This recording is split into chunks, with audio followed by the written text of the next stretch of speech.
संघासाठी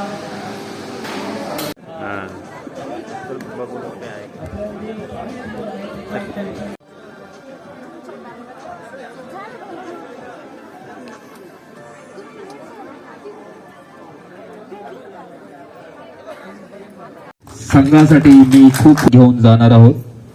धन्यवाद. अशी सर बोलतील. भारत माता की जय.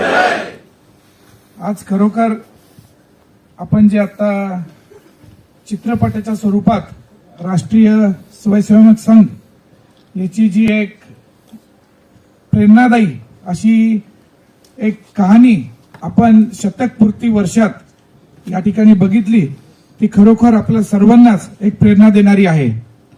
आज मला आनंद होत आहे की आमची संघटना म्हणजेच आपण सर्व जाणतात की Nashik industries and manufacturers association जी 16,000 पेक्षा जास्त उद्योगांचं प्रतिनिधित्व करते, त्याचे आम्ही सर्व पदाधिकारी आज या अतिशय प्रेरणादायी अशा चित्रपटाचा साक्षीदार होण्याचा आम्हाला आज चान्स मिळाला. आणि याचं सर्व श्रेय हे आपल्या सागर मटाले यांची युनायटेड वी स्टँड या संघटनेच्या माध्यमातून जी व्यवस्था करण्यात आलेली होती, ती खरोखर त्यांच्या कार्यास एक शोभणारी आणि जे ते कार्य करतात नाशिकसाठी, आपल्या राज्यासाठी,